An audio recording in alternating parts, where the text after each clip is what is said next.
representações a partir dele.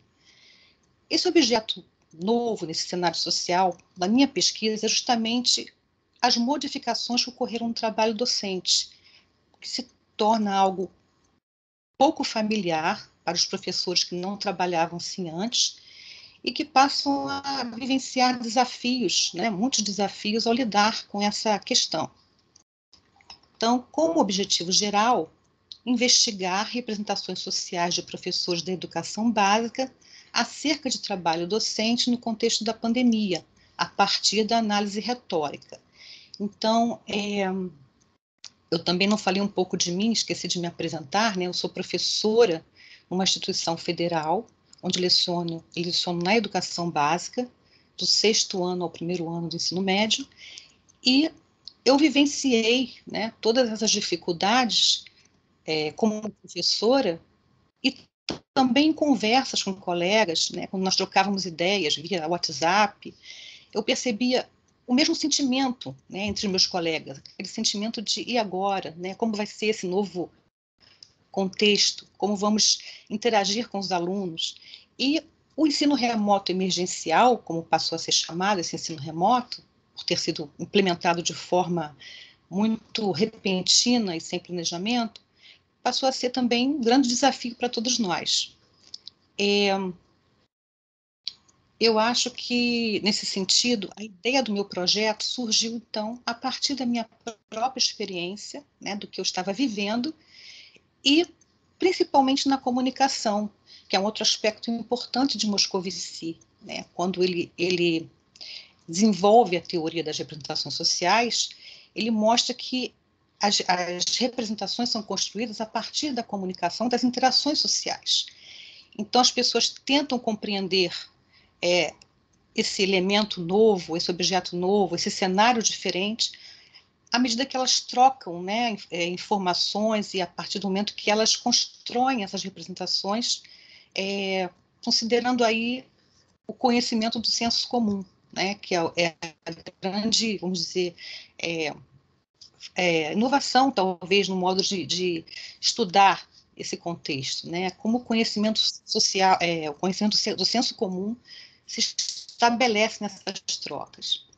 Os objetivos específicos da minha pesquisa seriam os que eu coloquei aqui: examinar os documentos que instituíram o trabalho remoto na educação básica em 2020 e 2021, no caso, portarias, decretos, né, que mostrem como esse evento foi se constituindo no cenário da educação, comparar as pesquisas acerca de representações sociais de trabalho docente antes e a partir da pandemia, e aí é importante frisar que a minha pesquisa, ela ainda não está qualificada, né, eu estou trabalhando sobre ela agora, e que muitos trabalhos ainda estão por vir, né, nesse sentido. Inclusive, eu estava na sala anterior também, que falou sobre esses desafios enfrentados pelos professores.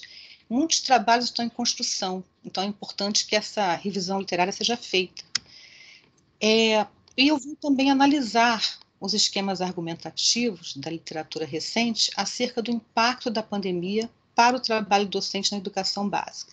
Então, eu vou ter como instrumental também metodológico principal para analisar esses documentos a retórica, que consiste, na verdade, na nova retórica, que foi a teoria da argumentação, também, de certa forma, criada por Perelman, né, a partir da retórica aristotélica.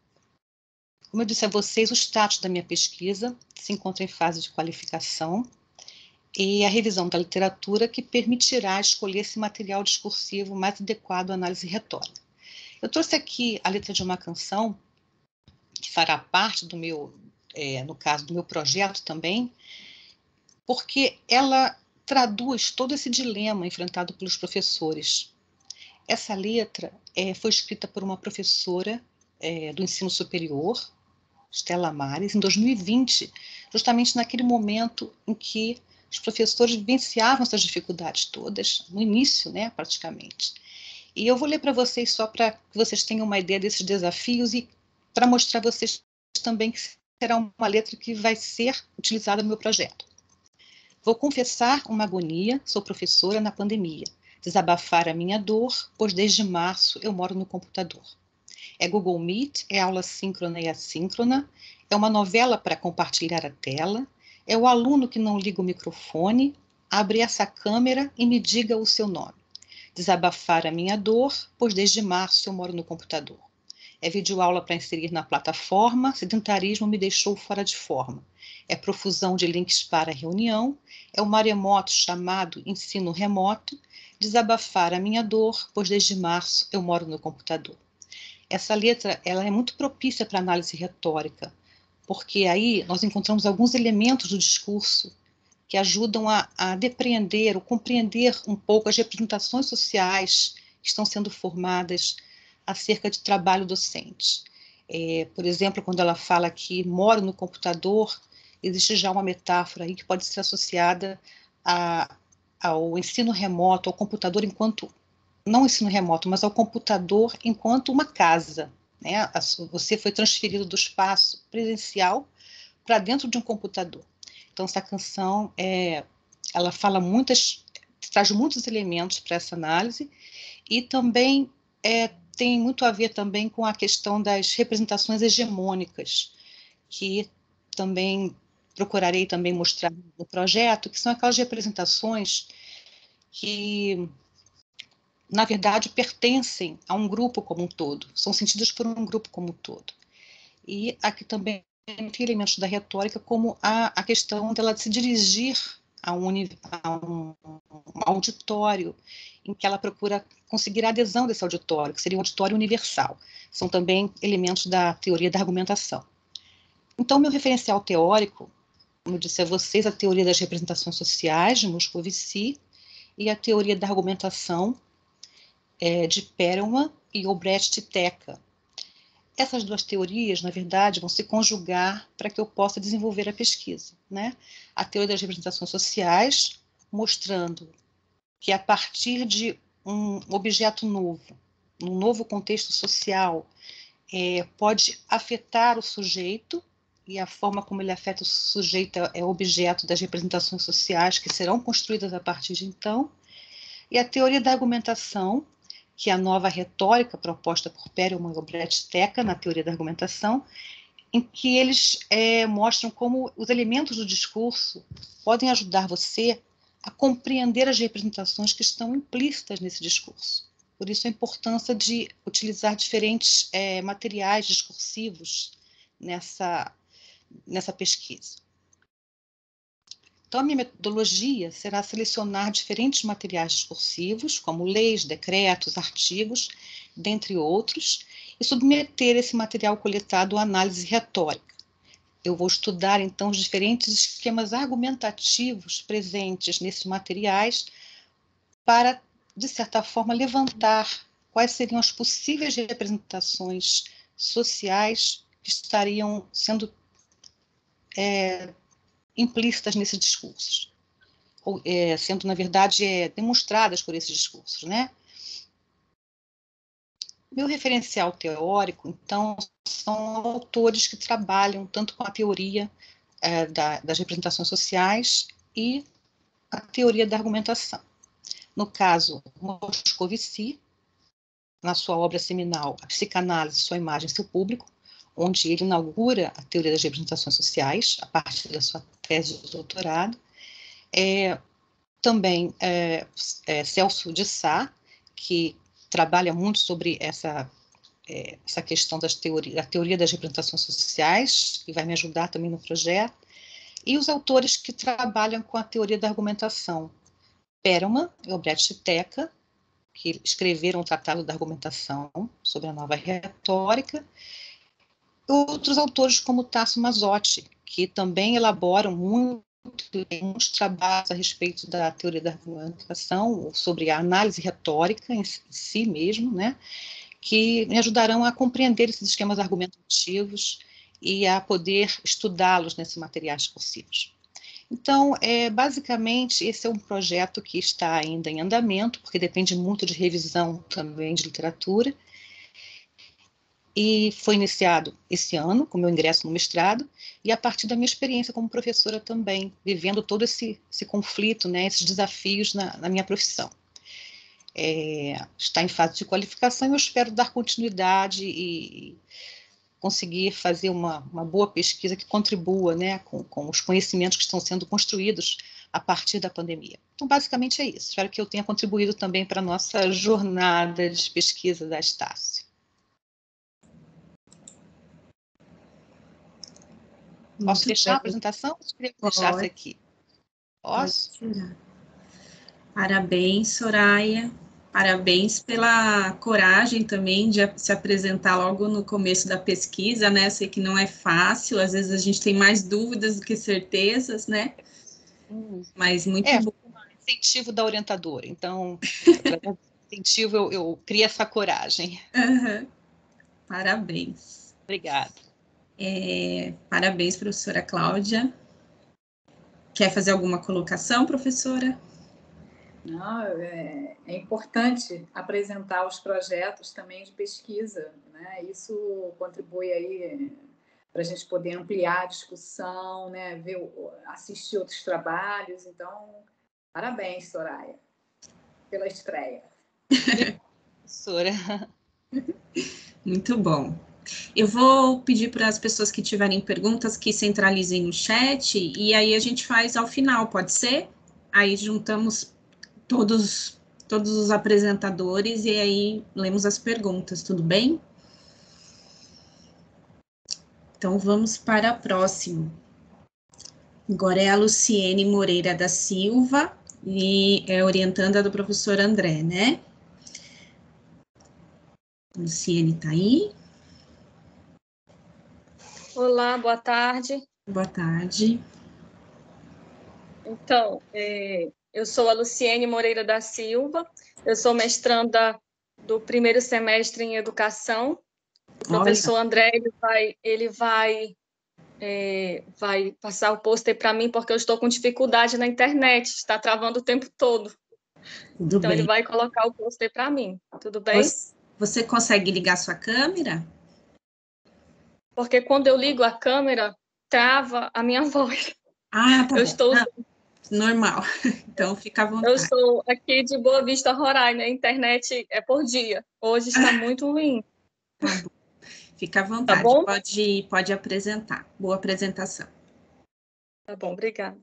Bom, como eu estava dizendo, eu sou a Luciene Moreira da Silva, sou mestranda do primeiro semestre do mestrado em Educação, né? O meu professor orientador é o André Felipe Costa Santos, e a linha de pesquisa é Representações Sociais e Práticas Educativas. O tema do projeto é Representações Sociais de Professores de Escolas Públicas sobre Inclusão Escolar no contexto da pandemia. Eu gostaria de esclarecer que este projeto ainda está em andamento e que ainda estou me apropriando da teoria. Como a Fernanda disse, eu tenho mais dúvidas do que certezas ainda, né? E que nós estamos abertos a sugestões. Bom, a pandemia da Covid-19, ela constitui-se como uma crise sanitária, que intensificou e tensionou históricos problemas sociais. Enquanto fenômeno social, a pandemia nas escolas brasileiras, né, ela veio reajustar o cotidiano e as práticas e também as interações da comunidade escolar. O fechamento das escolas, o fechamento temporário das escolas, né, permitiu que um conjunto de programas sociais e ações fossem interrompidas, ou mesmo que encontrassem novos obstáculos. Diante dos direitos sociais, destacamos aqui a inclusão escolar. A educação inclusiva, ela difere da educação especial, pois a educação inclusiva, ela tem suas próprias características, onde o principal objetivo é promover estratégias de acolhimento a todos, independente de suas diferenças, seja ela qual for.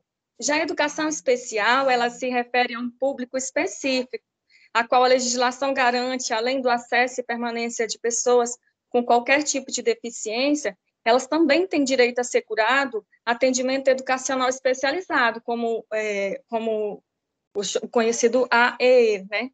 O princípio fundamental de educação inclusiva ele compreende-se na ação em que a escola deva acolher todas as pessoas sem exceção, no sistema de ensino independente de sua cor, raça, de suas condições físicas, de suas classes sociais, ou psicológicas também, né? A educação inclusiva, ela surgiu a partir de 1994, com a Declaração de Salamanca, onde diz que todos os alunos, eles devem aprender juntos, sempre que possível, independente das suas dificuldades e das diferenças que apresentam. Essas escolas, elas devem reconhecer e satisfazer as necessidades diversas de seus estudantes. A inclusão educacional, ela é, de fato, aquela que preferencialmente valoriza qualquer diferença, que olha e percebe o aluno como ele é, e que valoriza a sua cultura. Se tratando de educação especial, de acordo com a LDB, lá no artigo 58, ela vai dizer que entende por educação especial uma modalidade de educação escolar oferecida preferencialmente na rede regular de ensino, para educandos com necessidades especiais, sendo os propósitos da educação especial os mesmos da educação em geral. O que difere é o atendimento, que passa a ser de acordo com a diferença individual de cada aluno. E nesse projeto, nós vamos falar sobre educação inclusiva de pessoas com deficiência, né? Nós sabemos que o direito à educação inclusiva, ele é garantido por nossa Constituição, né? Como nas leis de diretrizes e bases. No artigo 59, ela garante que os sistemas de ensino assegurarão atendimento aos alunos com necessidades educacionais especiais. Mas nós sabemos que ter essa garantia registrada em lei não é tudo. É preciso verificar, na prática, se os recursos e o acesso a essas formações acontecem de fato. Se tratando do período pandêmico e sobre a garantia legal da continuação das aulas, mesmo diante da necessidade do distanciamento social e a necessidade da prática das aulas remotas para regulamentar esses dias letivos, dados no modo EAD, né, foi publicado no Diário Oficial da União, através do Ministério da Educação, a Portaria 343, onde dispõe sobre a substituição das aulas presenciais por aulas em meios digitais, né? Vale ressaltar que, para o contexto aplicado à educação no período pandêmico, o afastamento foi no espaço físico, isso porque boa parte das aulas foi síncrona, ou seja, onde professores e estudantes eles tiveram que interagir virtualmente em tempo real. Em outros casos, foram entregue apostila para os alunos que não têm acesso à internet, como está acontecendo aqui no meu estado, né? A substituição dessas aulas presenciais obrigou os professores e estudantes a migrarem para o ambiente virtual, que foi a solução encontrada diante dessa crise pandêmica a qual estamos vivendo.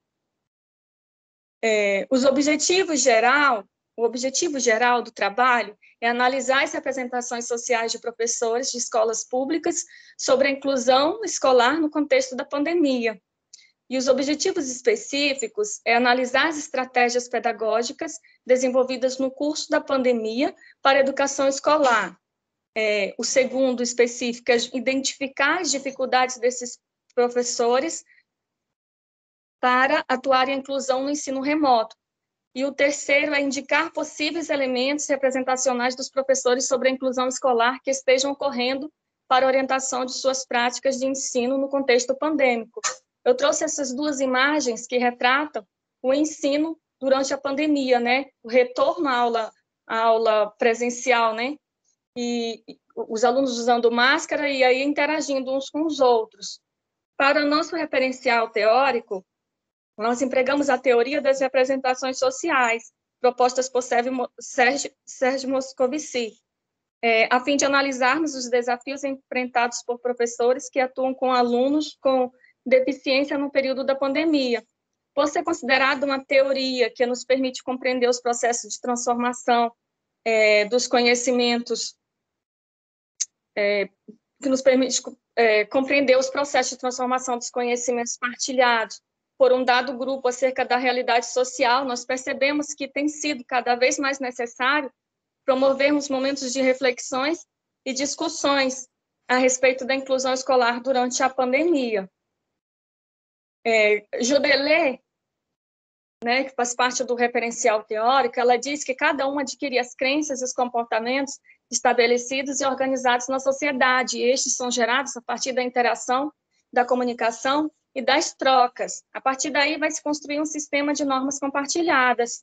Para ela, essas representações sociais são uma forma de pensamento social cuja gênese, né, propriedades e funções devem ser relacionadas com os processos que afetam a vida e a comunicação social, com os mecanismos que ocorrem para a definição da identidade e a especificidade dos sujeitos.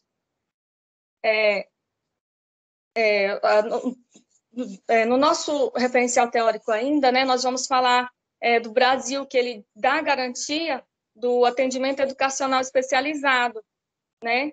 Ele traz o meio legal do projeto. Deixa eu voltar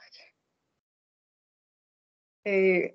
Nessa linha, o presente estudo em andamento, ele será, através do método, né? Será realizado em escolas públicas do ensino básico de Boa Vista, e a pesquisa ela será desenvolvida em 2 etapas complementares. Inicialmente, a primeira etapa ela será exploratória, né? Vai acontecer através de uma entrevista de modo semi-estruturado. Aproximadamente 30 professores da rede da educação básica serão entrevistados. Seguidamente, tendo como base nos dados iniciais, a segunda etapa, nós aprofundaremos a investigação em um grupo focal com 8 professores. Para auxílio da análise dos dados produzidos em ambas as etapas, nós vamos utilizar a adaptação da análise de conteúdo, né, oferecida, apregoada por Maria Laura Franco. Nós esperamos, com o resultado dessa pesquisa, melhor compreender os desafios enfrentados por professores durante o período pandêmico, o qual se pretende que o mesmo seja um guia de partida para otimizar a eficiência cooperativa entre a comunidade escolar no processo de ensino e aprendizagem, viabilizando, assim, o exercício da cidadania na construção de uma sociedade inclusiva. Bom, é essa a minha participação. Obrigada.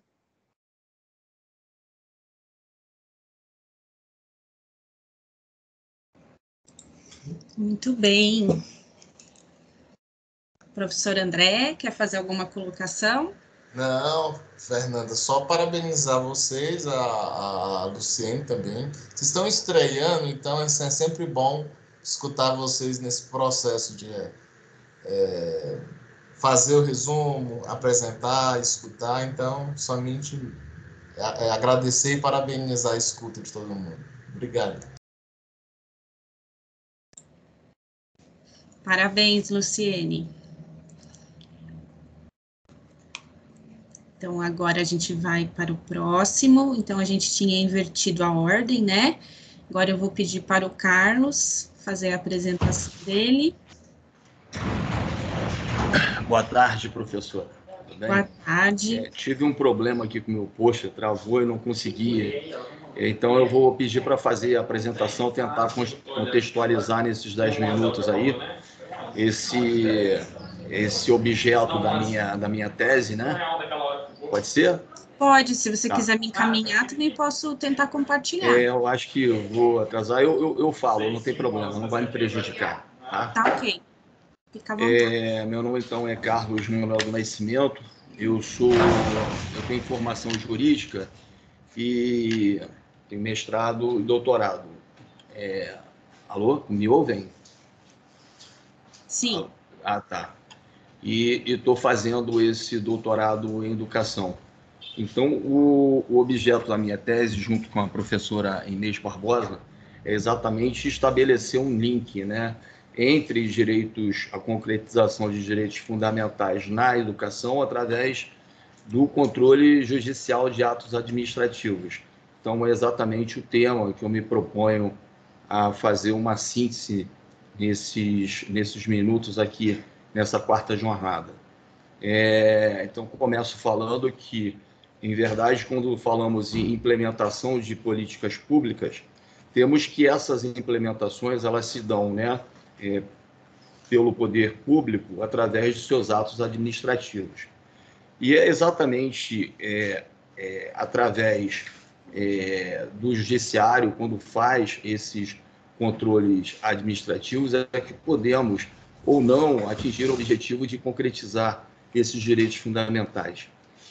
Temos que a dicotomia entre a judicialização, né, e o ativismo judicial, quando falamos em observância da separação dos poderes, né?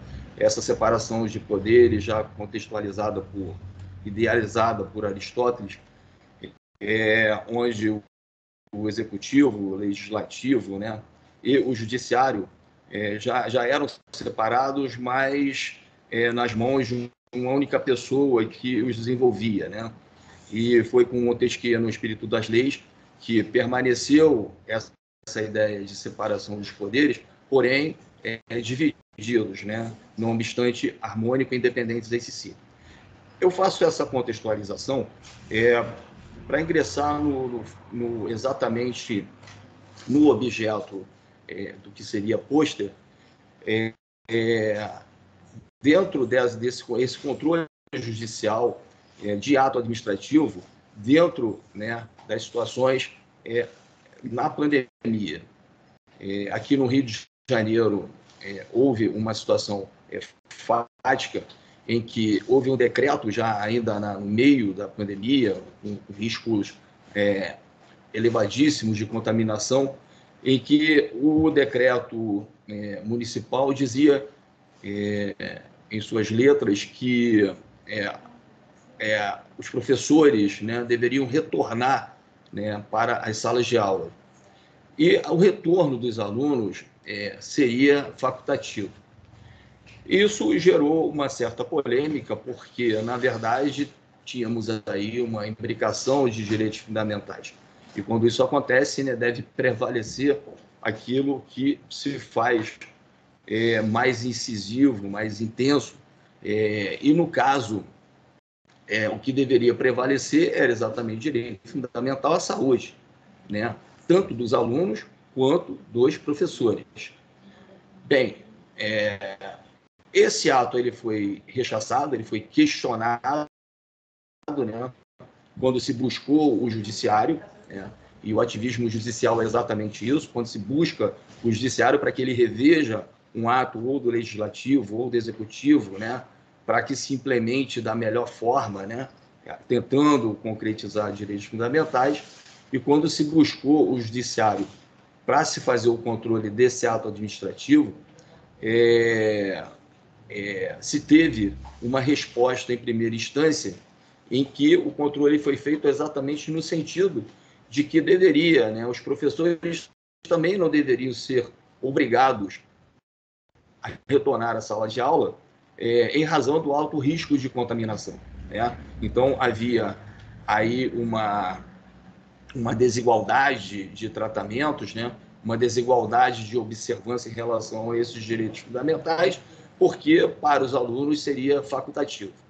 Pois bem, o município do Rio de Janeiro ele recorre dessa decisão de primeira instância e vai para a segunda instância dizendo exatamente que o que deveria ser observado seria a separação dos poderes e que esse ato administrativo ele continha um mérito discricionário e técnico. Então, portanto, o judiciário não teria condições de intervir.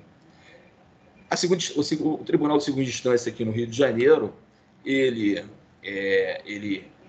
na verdade, revogou a decisão de primeira instância, privilegiando o entendimento da separação dos três poderes. Então, o norte que se quer dar é que esse controle que o judiciário faz de ato administrativo, ele precisa ser padronizado, né? E principalmente quando se trata de observar direitos fundamentais, ele tem que fazer de uma forma, né, padronizada para que não seja prejudicial. Então, quando vemos uma obrigatoriedade, né, de retorno às aulas em plena pandemia, né, obrigatório para os professores e facultativo para os alunos, então, nesse caso, me parece que o judiciário deveria manter a decisão de primeira instância, que acertadamente fez o controle judicial, né, para que determinasse que essa volta às aulas fosse num momento, né, de absoluta rigidez, né, para a concretização de outros direitos fundamentais, não só do ensino fundamental, como o ensino básico, o superior. Então, o objeto da minha tese em trabalho com a professora Inês é exatamente nesse sentido, né? Tentar buscar de que forma o judiciário vem exercendo esse ativismo judicial para concretizar esses direitos fundamentais, e mais, se está sendo padronizado, está sendo mantendo a igualdade ou não, como nesse caso concreto. Essa seria a minha participação.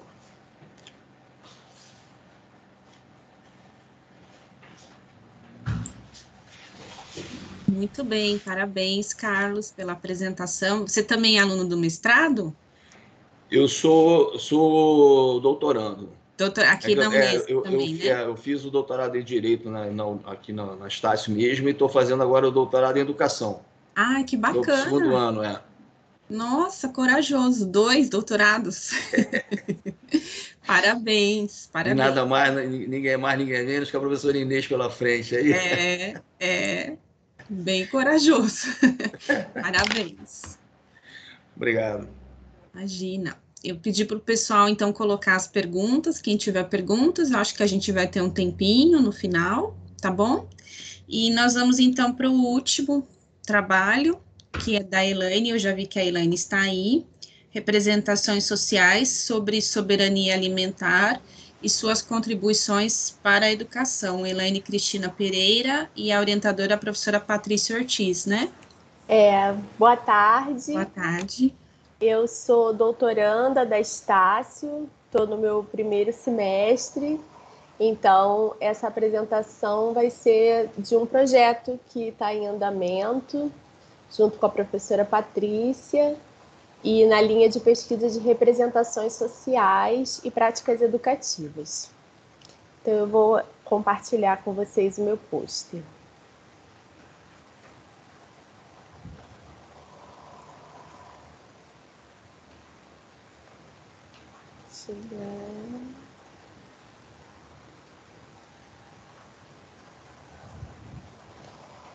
Tomara que dê certo. Tem que ter fé, né? Você sabe compartilhar? Eu sei, eu tô abrindo, é porque o meu computador tá levemente lento. Ah, sim, normal. Eu acho que vai abrir, tá aparecendo alguma coisa aqui. Tá bom.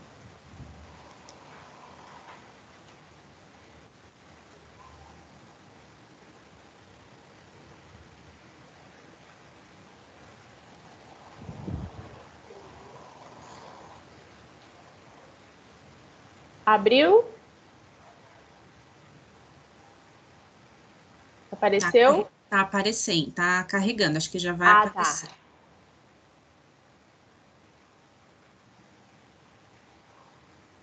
Agora sim. Tá pequenininho, deixa eu ver se eu consigo aumentar. E eu botei em modo de apresentação. Essas tecnologias. Deixa eu só te dar uma dica, querida, porque comigo também aconteceu a mesma coisa quando eu fui passar o da Luciene. Eu eu abri no PowerPoint e aumentei ela. Aumentei a tela. Não acho que assim ajuda para a gente ler também, tá? Não sei se dá para fazer, porque às vezes a pessoa salva um PDF. Eu coloquei no modo apresentação do PowerPoint, mas parece que não tá aparecendo isso para vocês, né?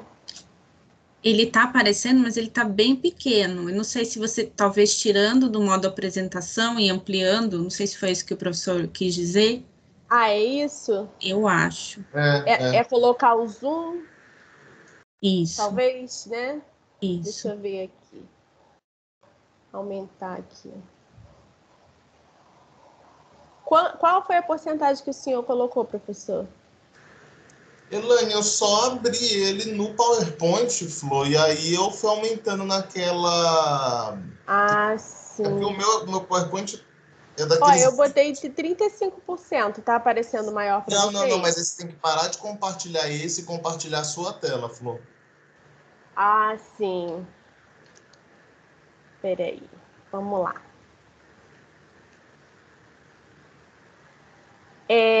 Para eu compartilhar a minha tela, onde que eu clico?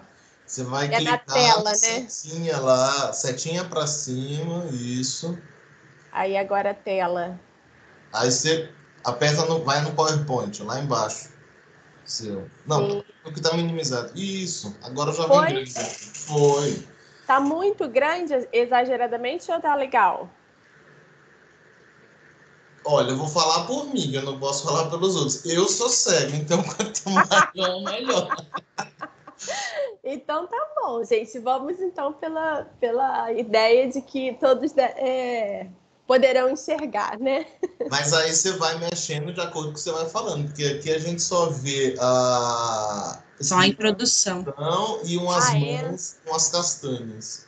Então, vamos ver Isso. aqui se a gente diminuindo a porcentagem. Melhorou? Agora ficou pequeno. Aumenta um pouquinho. Só mais um pouquinho, né?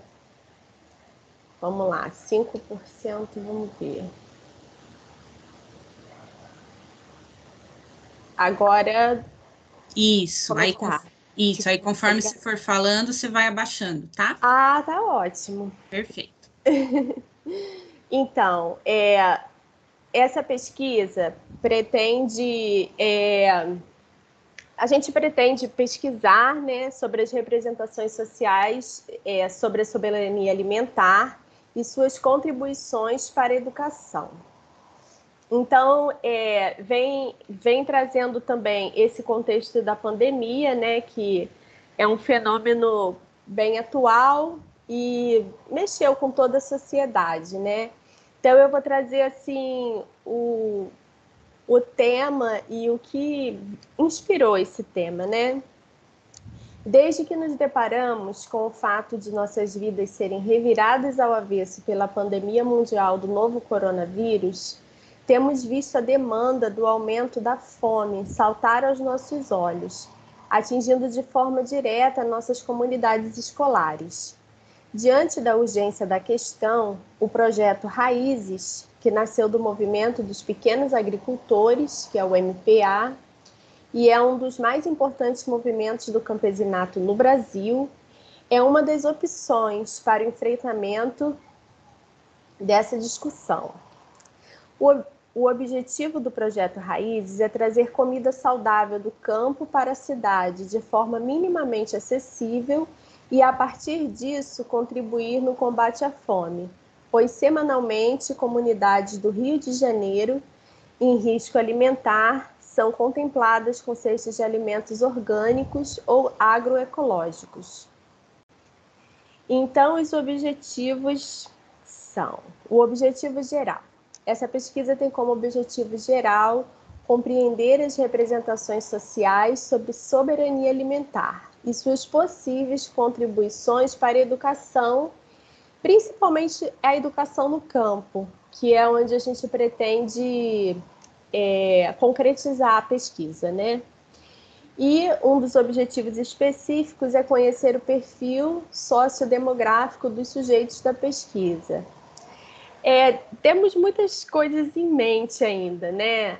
A gente pretende fazer também um trabalho com os próprios integrantes do MPA, entrevistas, até para fortalecer essa questão do conceito de soberania alimentar, que é um conceito que geralmente não circula entre os meios educativos, né, de uma forma assim usual, né, cotidianamente, vamos dizer assim, e com isso aumentar as possibilidades, né, de conhecer e poder exercer esse direito, que a gente acredita, como o movimento social diz, né, que todos têm direito à alimentação e a escolher, né, que tipo de alimentação se pretende ter.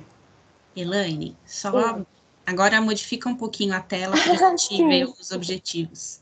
Me empolguei.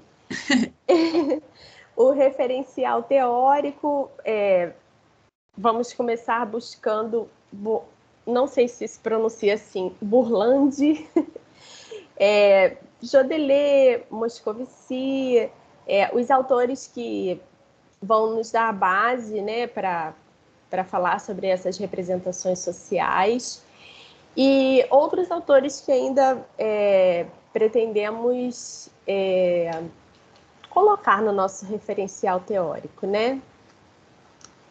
E a metodologia, né? Essa pesquisa, ora proposta, é qualitativa, descritiva e exploratória, e será desenvolvida à luz da teoria das representações sociais. Serão utilizados 3 instrumentos de pesquisa: questionário com perguntas fechadas para levantamento do perfil sociodemográfico dos sujeitos da pesquisa, entrevista com perguntas abertas que serão aplicadas em integrantes do MPA e dinâmica de desenhos com roteiro estruturado com os alunos de uma escola rural. Para análise dos dados, será utilizado o software Iramutec e a análise de conteúdo de Bardinho. Então, vamos descer mais um pouquinho. Bom, o status dessa pesquisa encontra-se na fase inicial de estruturação do projeto. E a pesquisadora iniciou seus estudos no 2º semestre desse ano, né? Então, estamos começando ainda. E aí, as nossas referências são os autores que vão nos ajudar a entender que representações a soberania alimentar, né, que vai ser o nosso objeto de pesquisa, pode trazer, e toda a questão do movimento em relação a exercer, né, essa possibilidade de se ter a soberania alimentar, não só dentro dos meios rurais, mas que isso possa ser estendido também na nossa sociedade de uma forma geral.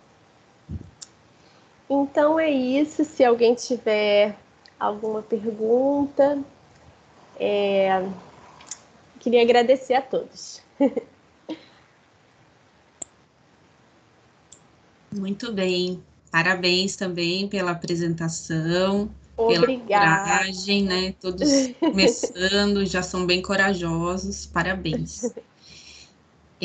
Aí só preciso que você pare de compartilhar ali na setinha do lado do microfone. Que aí a gente está vendo a sua área de trabalho. Isso. Sim. O link de presença não está abrindo. Nossa. Deixa eu tentar de novo. Espera aí. Acho que está, eu consegui. Conseguiu, né? Deixa eu... Normalmente. Eu também consegui, antes da apresentação. Conseguiu? Conseguiu agora. Então tá bom. Queria saber se alguém tem alguma pergunta para os participantes dessa sala, tanto a Soraya, o Carlos, a Luciene e a própria Elaine. E queria dar os parabéns mais uma vez pela coragem, não só pela coragem de apresentar, mas de começar um curso no meio da pandemia, né? Isso é um ato de coragem também, né?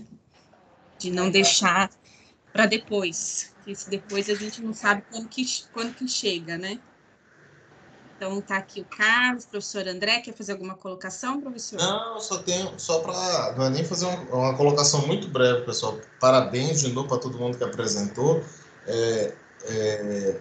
Eu acho que a Soraya e a Luciene, depois vocês troquem mensagens, porque eu acho que o assunto de vocês duas tem muita coisa a ver. Tá? Uma está estudando o trabalho docente no contexto da pandemia e a outra está estudando a inclusão. Então, eu acho que esse momento aqui é um momento até de fazer essa partilha, sabe? Esse diálogo entre vocês. Era mais essa recomendação, assim, de Verdade. vocês estreitarem laços. Obrigada, professor. Vou entrar em contato depois com ela, sim. Aí, se Obrigada, professor. Se vocês quiserem abrir as câmeras, gente, para eu fazer um print dos apresentadores dessa sala, os professores também.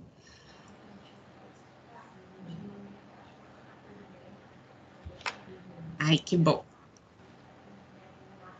Ótimo. Então, eu agradeço a todos pela atenção, parabéns mais uma vez. A gente precisa realmente deixar a pesquisa viva, né? E são movimentos como esse que fazem a gente prosseguir e estudar cada vez mais. Parabéns a todos. Soraya, só um ponto.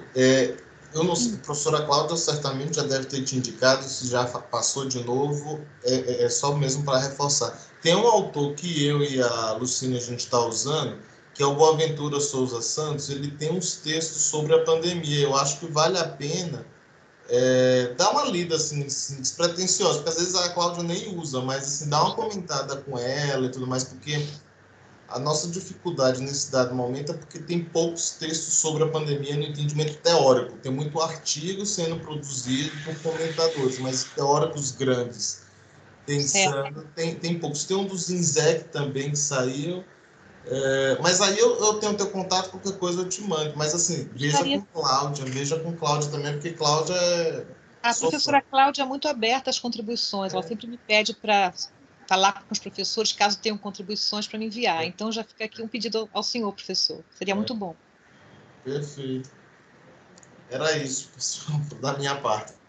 Obrigada, professor. É verdade, né, o que o senhor falou. Tem muito artigo, mas realmente a teoria ainda falta aprofundar, né? O bom é que vocês da Estácio vão desenvolver isso tudo, tipo, já tem tese de dissertação nessa área. Então, assim, eu fico estupidamente feliz porque nosso trabalho a gente está tentando fazer, né? O Carlos já está num outro nível, com uma outra pegada, num olhar interessante do direito e pode agregar muito para a gente. Isso é fantástico, assim. Estou utilizando bastante Boaventura dos Santos também. A professora Inês ela adora. Vinculada. Ela adora. E ela é uma das principais comentadoras do país de Boaventura. Então, assim, sim, ela é muito boa. A professora Inês, eu... Já estou com os 10 livros dele, para poder falar. Ela é muito boa, Carlos. Acho que todos vocês estão em boas mãos, assim. E eu fico muito feliz de ver o trabalho de vocês, assim. O da Elaine com a Paty, eu falei assim, bom, isso aqui... Eu não tinha pensado nisso, faz uma curva interessante. É muito bom ver os trabalhos de vocês. Parabéns, assim. Parabéns. Obrigado, professor André, professora Fernanda. Muito obrigado. Obrigada, gente, pela gentileza, por ouvir a gente. Verdade. Obrigada a todos. Obrigada, pessoal. Vou fechar aqui que meu cachorro começou a latir. Okay. Tchau. Obrigada a todos. Boa tarde, até amanhã. Boa tarde. Tchau, tchau. Beijo. Parabéns, gente. Parabéns.